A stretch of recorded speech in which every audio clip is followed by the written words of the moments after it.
to Now You See News. I'm Joshua Matty. And I'm Bradley Penfold. In local news, preparations have officially begun in Canberra for the centenary celebrations. The capital will be showcased nationally and internationally, with the celebrations commencing early next year. The Centenaries Committee has already begun a vast advertisement campaign in the lead up to the events that will be held over 2013. A variety of events will be on offer, ranging from gallery exhibitions to cultural tours. Victoria Murray has the story. Australia will celebrate Canberra's 100th birthday in 2013 with a year-long program full of exciting events on offer. These events will give all Australians the opportunity to help celebrate this momentous occasion in the nation's capital. Although Canberra's actual birthday will be celebrated on the 12th of March, the program of events and activities will run throughout the entire year. These events will highlight and celebrate Canberra's artistic, cultural, sporting and scientific achievements. One of the things our creative director, Robin Archer, has been very conscious of is ensuring that the centenary isn't a celebration that begins and ends in 2013.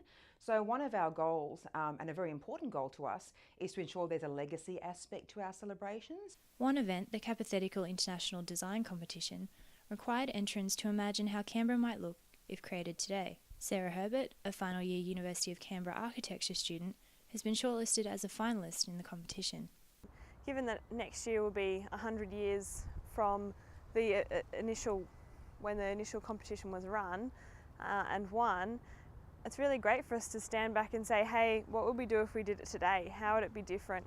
What's important to us now? What would we change? The Centenary program aims to celebrate the history and heritage of one of the most successful planned cities in the world and lead Canberra confidently into the journey of the next 100 years. The issue of class sizes in schools has been widely debated in recent years. The Gillard government holds the view that classes need to become smaller, while the Coalition thinks the emphasis should be on teacher quality. Two high school principals of both public and private backgrounds have sided with the Coalition's view that class sizes don't matter. Peter Solis, principal of Corwell High School, believes that students benefit from larger classes with higher quality teachers. I've got a little maxim, I say bigger classes, better teachers.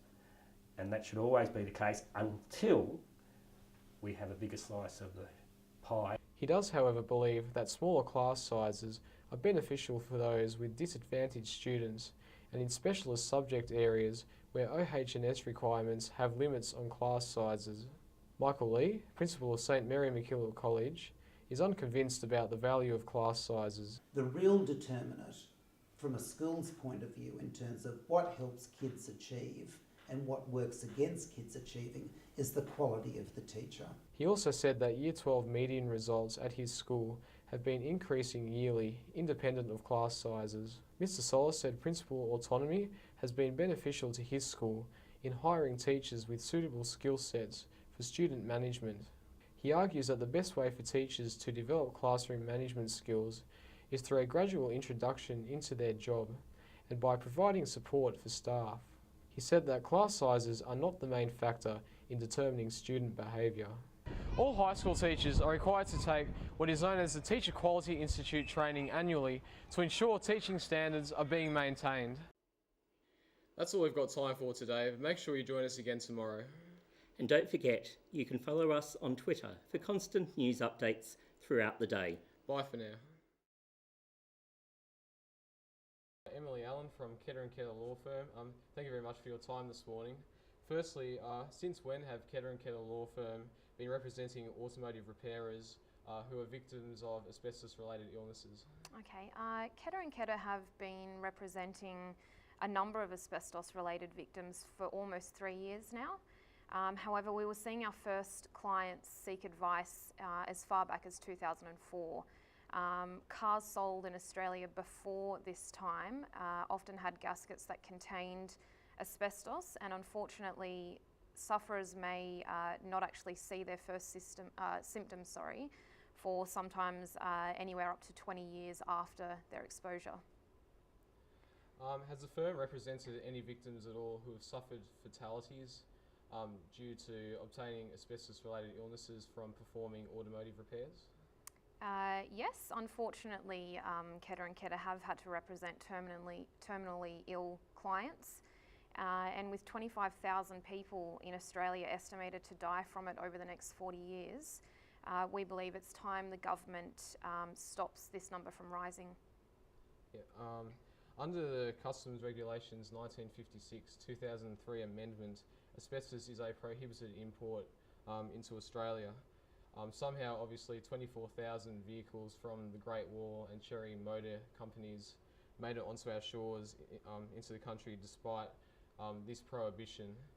Given this, do Kedder & Kedder law firm believe that an investigation into customs procedures is required?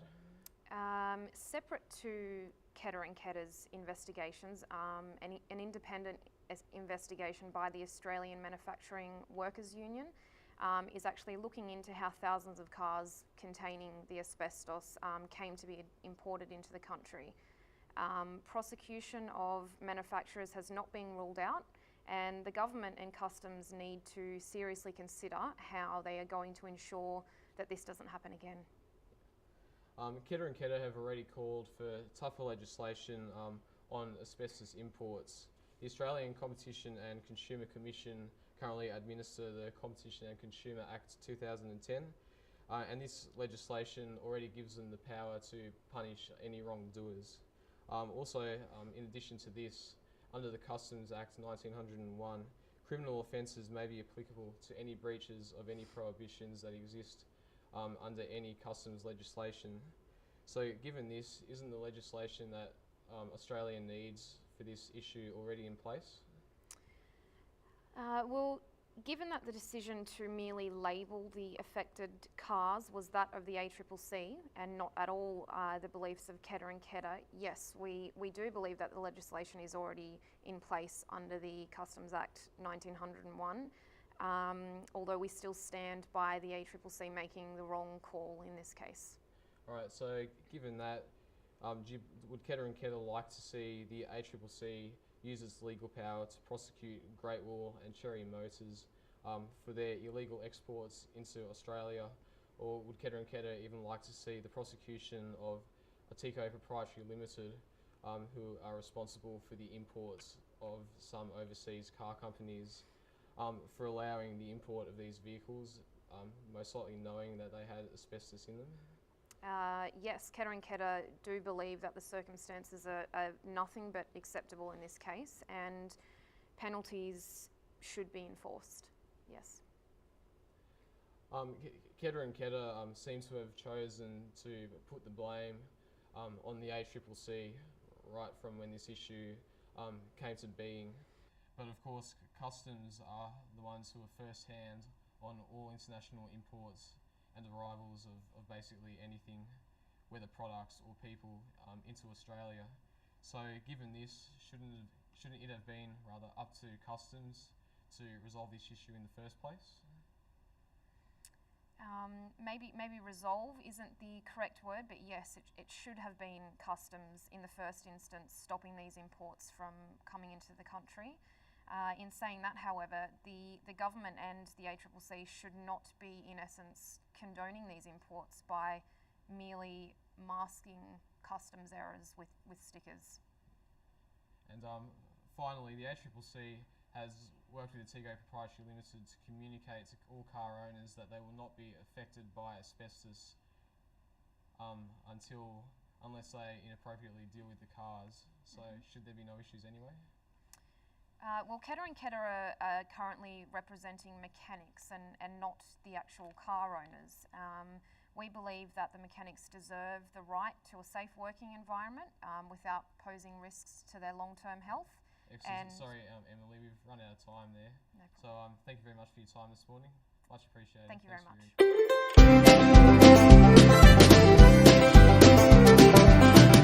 Two high school principals of both public and private backgrounds have sided with the Coalition's view that class sizes don't matter. Peter Solis, principal of Corwell High School, believes that students benefit from larger classes with higher quality teachers. I've got a little maxim, I say bigger classes, better teachers. And that should always be the case until we have a bigger slice of the pie. He does, however, believe that smaller class sizes are beneficial for those with disadvantaged students and in specialist subject areas where OH&S requirements have limits on class sizes. Michael Lee, principal of St Mary MacKillop College, is unconvinced about the value of class sizes. The real determinant from a school's point of view in terms of what helps kids achieve and what works against kids achieving is the quality of the teacher. He also said that Year 12 median results at his school have been increasing yearly, independent of class sizes. Mr. Solis said principal autonomy has been beneficial to his school in hiring teachers with suitable skill sets for student management. He argues that the best way for teachers to develop classroom management skills is through a gradual introduction into their job and by providing support for staff. He said that class sizes are not the main factor in determining student behaviour. All high school teachers are required to take what is known as the Teacher Quality Institute training annually to ensure teaching standards are being maintained.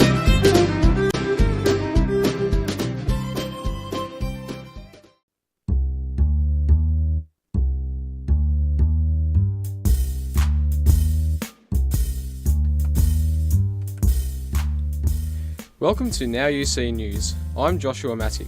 And I'm Gavin Moss. In this bulletin, teachers need better understanding of Indigenous culture, calls for new gambling laws to be toughened, and animal liberationists take their campaign to uni campus. Staff at an Indigenous support centre believe teachers should spend time in Indigenous communities as part of their training. University of Canberra Ngunnawal Centre teacher, Paul Collis, says teachers need to be more sympathetic towards Aboriginal culture. His comments follow the Gonski Review of Federal Education Funding, which recommended that special private schools for Indigenous students be established to fix low NAPLAN scores. Mr. Collis says reform in the education system is needed to support Indigenous students in their learning. It seems that the system itself helped these kids identify the fact that they were different, and the system was failing them, more so than the kids being failing themselves. And so it's interesting with the Gonski report what they would make of that, whether it is the child or the system that needs to be fixed. Local clubs want new ACT poker machine laws to be broadened to reduce problem gambling. The ACT law involves a $250 limit on ATM withdrawals and a mass reduction in the number of poker machines by 2014. Gambling Conduct Officer at the Gungahlin Lakes Club, Ryan Howard, says problem gamblers will find other ways to satisfy their addiction. To be honest, I don't think it's going to actually affect problem gamblers at all. Problem gamblers are going to go about other means of bringing their own cash to the club before they go there. That's the whole thing. They're addicted. They'll find a way to do it. They really are just going to go to any means, like such as casinos. Canberra Casino, I know, doesn't have any poker machines at the moment, but I'm sure they're still dealing with as much problem gambling as my club. Local rugby clubs are having difficulty attracting refugees to the game due to a lack of support programs. The ACT clubs say a shortfall in funding means they cannot afford to run the introductory programs needed to attract people from different cultural backgrounds. Chairman of ACT Rugby, Sean Hammond, says that formal structures for refugee integration must start at the higher levels due to their larger funding. The main issue is funding. Financial resources are short. Professional sports struggle to make enough money to run the programs they want to run, particularly at a club level. It would need funding to come from government or the ARU, and I'm sure that once that happens, that the clubs will then put the effort in because they've got the funding to do it, and they've got to sort of equip that process. Concerns have been raised that private education continues to receive too much taxpayer money at the expense of poorer schools. Former principal at Gagebrook Primary, Judy Field, says that Lowe's socio-economic school had virtually no money provided to it when she was in charge. Miss Field says that private schools were being given an unequal amount of taxpayer funding. During the Howard years, a lot of extra money was going into private schools. And when you get to hear of the amount of money that people are paying $40,000 to put their kids into Friends, which is a private school here, or Hutchins or Scotch or one of these, whatever they're paying, $40,000 to put a child in every year, those schools have in their bank accounts mega millions. And I'm saying, why, if they've got all that money left over, are we still paying so much money from the government, state and federal to keep these things going, Whereas at Gagebrook, we had no money left over. We spent every cent because we needed every cent. Now, yes, we got more taxpayer money than the private schools did because we weren't able to charge anybody anything, but we actually needed that money, and every single cent was spent on teaching and learning. Animal Liberation ACT has begun campaigning on university campuses to promote medical testing without the use of animals. Rachel New reports. The Australian National University say they follow strict ethical guidelines when studying on mice to research genetic diseases. Dr. Michael Dobby from the Phenomics Department says without these mice it would be difficult to make medical advances. So we can only understand so much by looking at the isolated cells. We actually now need to test those hypotheses and ideas in the whole animal. Animal Liberation co-president Lara Drew says they hope to encourage different methods of testing.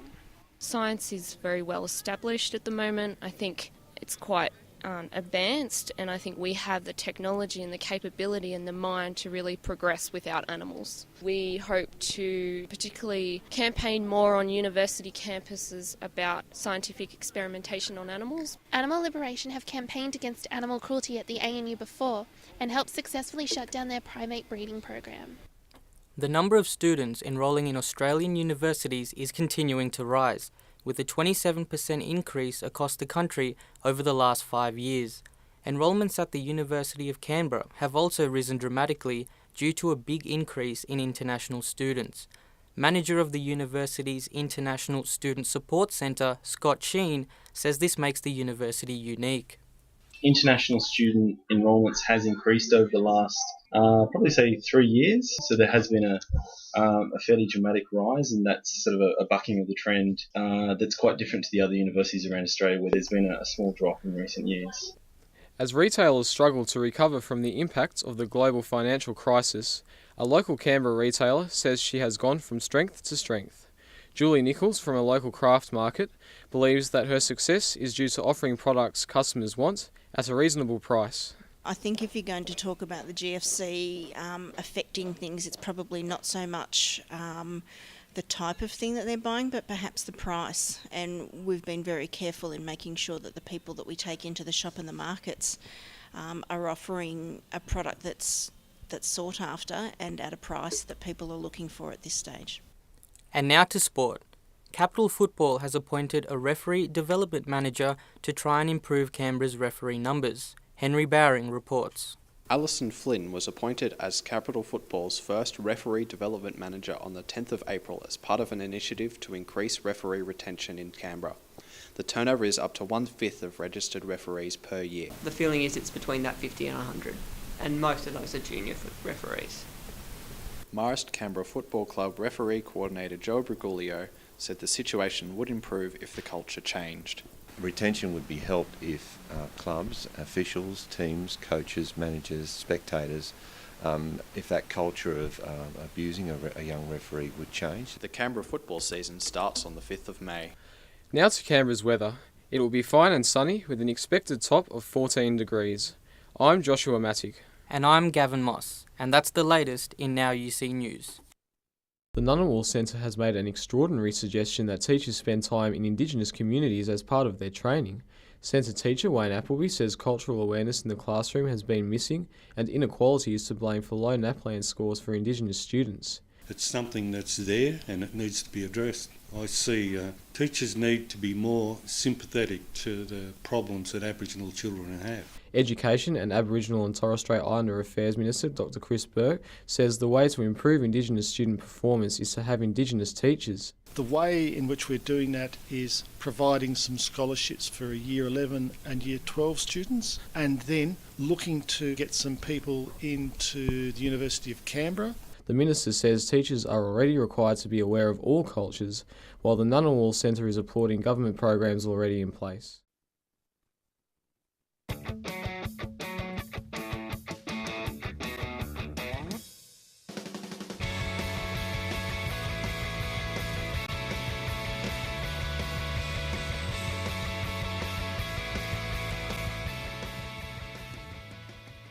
Hi, I'm Tom Logan.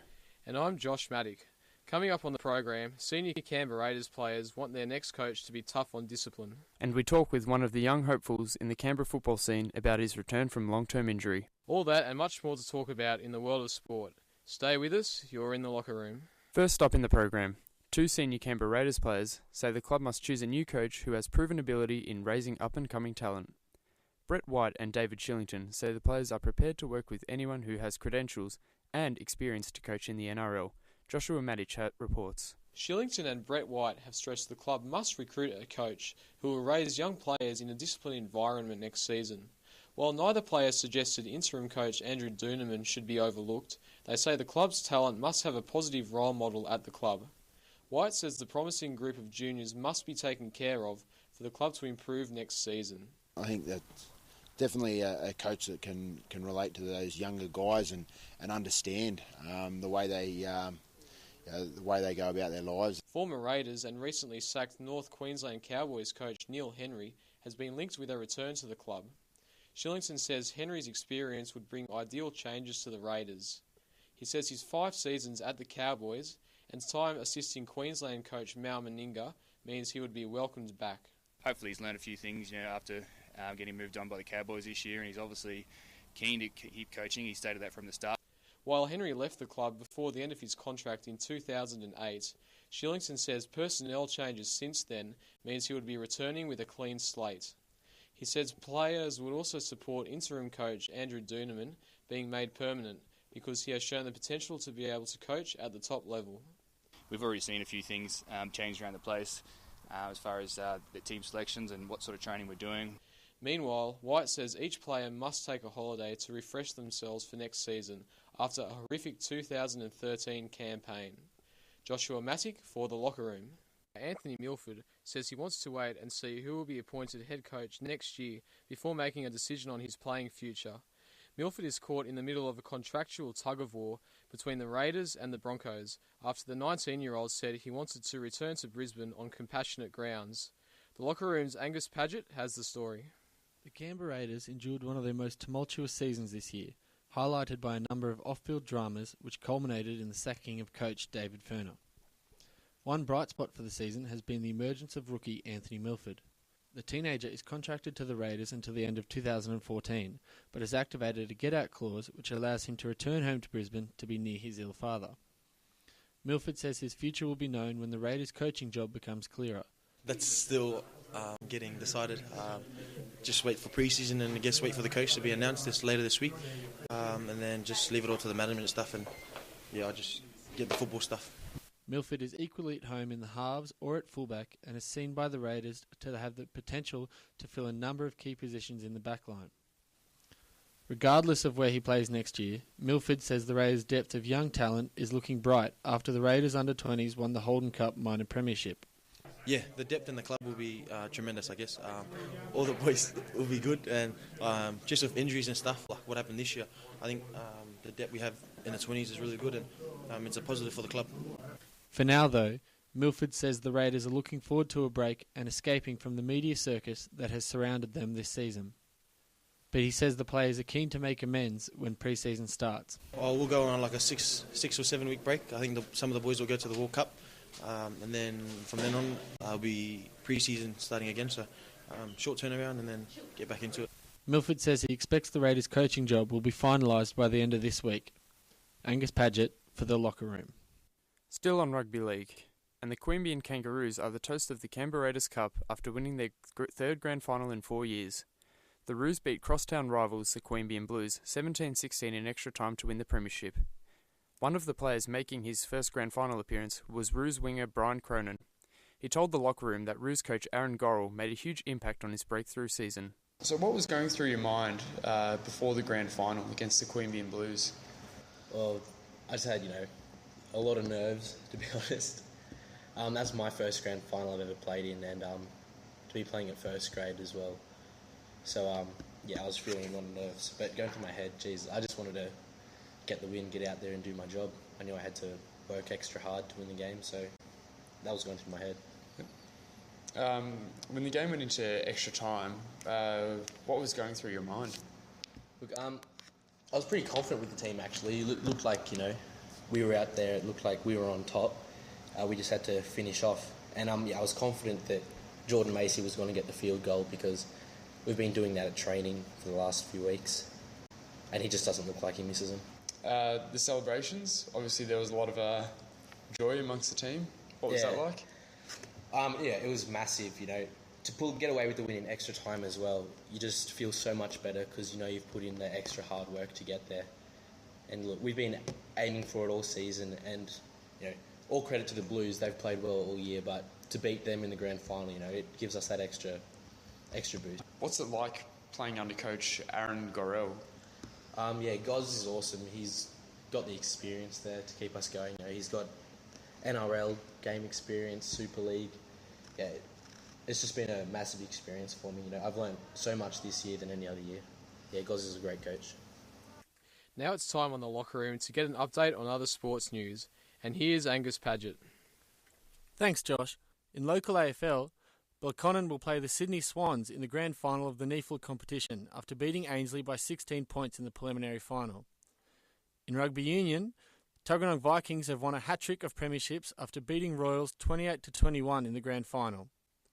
In local football, Canberra FC is the first team through to the Men's Premier League grand final after beating Belconnen United, who will now play Canberra Olympic in the preliminary final. Belconnen fared better in the Women's Premier League in winning straight through to the grand final, and they'll play the winner of Monaro and Canberra FC in the decider. And finally, in hockey, Central will play Minor Premiers West in the men's grand final, while the women's decider will be between St. Pat's and ANU. And that's the latest sports news. Now back to you, Tom. In local football, Canberra Olympic player Liam Carey has cemented a spot in an exclusive National Premier League Invitational squad for the upcoming exhibition match against A-League side the Western Sydney Wanderers. Carey has made a remarkable comeback from a knee injury that has kept the 21-year-old on the sidelines for 11 months. He's made a successful return to playing and is now focused on Olympics finals campaign in the Premier League.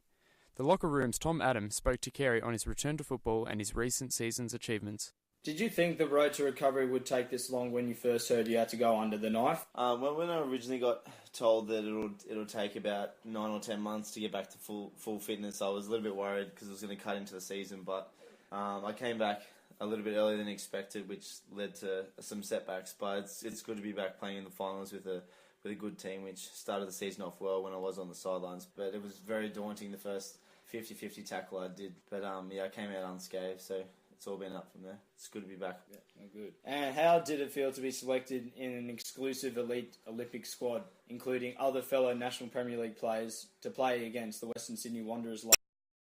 It was incredible because when I got injured last year, I didn't have the chance to actually qualify. So I was on crutches when the Newcastle Jets came and played against the same sort of squad last year. So to think that in 1 year I could come back from my rehabilitation to come back and actually play and be part of the team was incredible. I can't actually describe how good it was. Okay. What would it have meant to you to play up against the likes of Nikolai Topper-Stanley, Shannon Cole, Mark Ridge and all them if you got the game time? I was just sort of comparing the pace of the game and just more touch and awareness, just from observing and just sort of wishing to get more game time and more sort of experience against the faster players who they move the ball a lot quicker, and then compared to obviously Europe and elsewhere in the world, our A-League might not be as strong, but competing against the top in Australia, even if they're only been in the A-League for one season, was good to sort of see the difference between just playing Premier League in Canberra and sort of the top sort of younger A-League side coming through. So it was good to sort of compare and sort of see the gap that I can improve on and sort of the weaknesses I can improve on to hopefully one day get to that level. Yeah. Okay, well hopefully they're back next year. Thanks, Liam. Since the revelation of widespread use of performance-enhancing drugs in Australian sport earlier this year, the sports science industry has come under increasing scrutiny. Coaching and training methods now have to meet higher levels of transparency and approval. Our reporter Sam Strong says the ramifications have swept through all ranks of the industry, even down to local and amateur sports. The role of sports scientists has been questioned in the fallout of ASADA scandals at professional football clubs this year. Sports science consultant at the ACT Academy of Sport, Dylan Hunt, understands the scepticism, but says the industry is really passionate about fair play. I'm firmly believe that it's only a minority group that has gone about their business unethically. I think that 95 or 99% of the sports science population, run a really tight shop, and they're above board. ACTAS aims to develop high-performance athletes, not just for professional codes, but also Olympians.